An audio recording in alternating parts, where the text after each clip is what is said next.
les Palestiniens. Alors ils disent la Jordanie vient d'intervenir, la Syrie vient d'intervenir, la Suède vient d'intervenir, les Palestiniens interviennent. Nous sommes une sorte de magma informe. C'est ce qu'ils essayent de faire passer. Nous ne le sommes pas. Donc il faut qu'il y ait la reconnaissance. Et c'est d'autant plus bizarre, cette perte de temps et cette et qui aide à la course vers un abîme. Il ne faut pas se faire d'illusions. C'est que la plupart des pays ont eu un vote au niveau de leurs assemblées nationales qui était pour la reconnaissance. La France, moi j'étais à l'Assemblée nationale quand il y a eu le vote. La France a voté le principe de la reconnaissance. Il reste cet acte. Cet acte, s'il est pris, changera la donne. La réponse au massacre de lundi devrait être la reconnaissance. Parce que beaucoup plus que toute autre chose. Il ne va pas y avoir de division blindée française envoyée pour calmer le jeu. Il ne va pas y avoir des boycotts économiques de je ne sais quoi pour punir les criminels. Même la Cour pénale internationale. Vous savez, nous avons fait la saisine hier, ça y est. Sur les actes... Sur crimes de guerre, tout tribunal pénal international. La procureure a annoncé qu'elle lançait l'enquête. Mais c'est très bien de lancer l'enquête. Mais qui vous dit que les officiers concernés israéliens vont venir répondre et dire, voilà, oui, question-réponse, et voilà ce qui s'est passé. Donc, en tout cas, c'est très symbolique. Ce qui est fondamental, c'est de dire, voici un acte politique de reconnaissance, un acte équitable, et qui vous montre, vous, Israéliens, que vous ne pouvez pas tout faire impunément. Vous savez, il y a une règle en démocratie qui est très belle, qui est celle de l'égalité devant la loi. Nous demandons l'égalité devant le droit. Or, nous n'avons pas l'égalité devant le droit. La France refuse de faire cet acte. Ce n'est pas qu'elle refuse. Je peux vous le dire, dans la plupart des échanges... Avec Le Drian, le ministre des Affaires étrangères... Mais tout le monde, un peu de patience, ça viendra. Mais ça viendra quand? Après tous ces drames? Lorsque la situation échappera complètement des mains? Lorsque cette assemblée... Comme vous pouvez l'imaginer, j'ai beaucoup d'amis israéliens. Ils étaient consternés par cette assemblée réunie à Jérusalem pour l'inauguration. Avec en plus un pasteur antisémite. Mais à part le pasteur antisémite, la moitié des membres sont des membres du Ku Klux Klan. C'est l'extrême droite religieuse américaine qui était là. Que font les Israéliens en si mauvaise compagnie? Mais ça, leur direction aujourd'hui est tout à fait en harmonie avec ce type de discours intégriste. Nous avions un discours intégriste des colons et de Netanyahou et ainsi de suite, et un discours intégriste chrétien catholique venu des États-Unis. Et ce qui est aberrant et qui devrait pousser à la reconnaissance, c'est qu'il y a un cynisme criminel dans cette histoire d'ambassade. Vous avez un président des États-Unis qui fait des gestes pour garantir le succès aux élections de son mi-mandat dans 2 ans.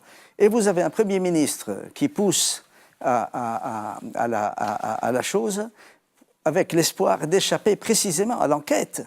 On a parlé de Olmert qui avait passé quelque temps dans les prisons israéliennes, mais il y a une énorme enquête concernant Netanyahou. M. Netanyahou, de corruption. Et regardez où nous allons. Non, la situation est extrêmement grave et il faut le dire, même, surtout aux partisans de la Palestine, aux gens solidaires. La direction palestinienne aujourd'hui est démunie. Elle est démunie. Et nous, ce que nous proposons à l'UPR, c'est ce que nous avons d'ailleurs dit par un communiqué de presse, ce que j'ai écrit d'ailleurs dans le dossier que j'ai publié, c'est que la France devrait commencer par reconnaître diplomatiquement l'État de Palestine, l'État palestinien. L'État palestinien, la souveraineté de l'État palestinien a été proclamée par le Conseil national palestinien en 1988, de mémoire. Depuis lors, il y a 137 États dans le monde, sur les 193 que compte l'Organisation des Nations Unies, qui ont reconnu la Palestine comme un État souverain, diplomatiquement, donc ont ouvert des relations diplomatiques avec une représentation diplomatique auprès de l'État palestinien. Et ça fait donc 71% des États du monde. Et puis 29% des États du monde, c'est-à-dire 193 moins 137, eh bien, donc ça fait à peu près 56 États dans le monde, essentiellement les pays de l'OCDE, c'est-à-dire les États-Unis d'Amérique, les pays, le Canada et un certain nombre de pays d'Europe de l'Ouest, plus le Japon et la Corée, plus un certain nombre d'affidés des États-Unis, eux n'ont pas encore reconnu l'État palestinien. Alors, moi, je ne vois pas pourquoi il en est ainsi.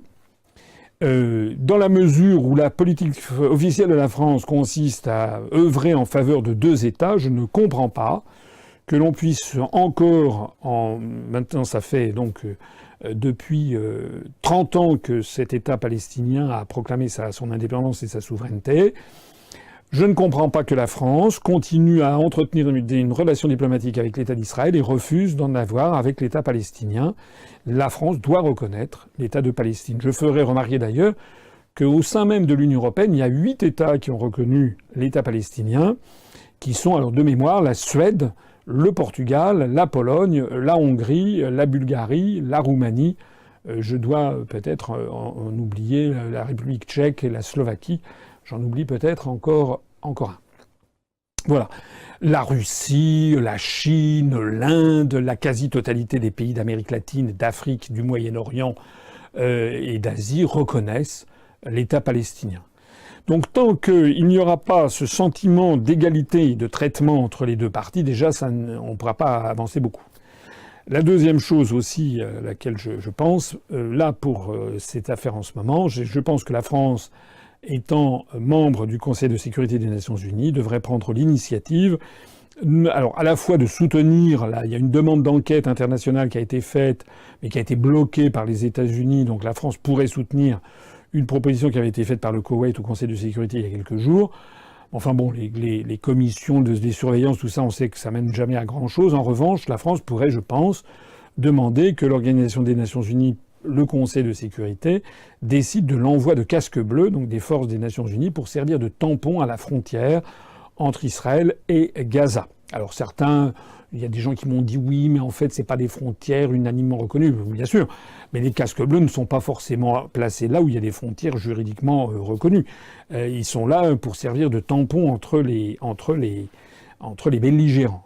Et je trouve que la France devrait proposer l'envoi de casques bleus pour essayer d'éviter ce massacre et ce bain de sang. On ne peut quand même pas, la conscience universelle, la conscience morale, ne peut pas rester les bras ballants devant un peuple comme le peuple palestinien qui se fait, excusez-moi l'expression triviale, mais canarder comme ça, c'est pas possible. Même si parmi ceux-là, il y a des gens qui appartiennent au mouvement Hamas, c'est pas le fait d'appartenir au mouvement Hamas ne vaut pas condamnation de mort dans le droit israélien ni dans le droit international. Il faut quand même pas exagérer, c'est un scandale.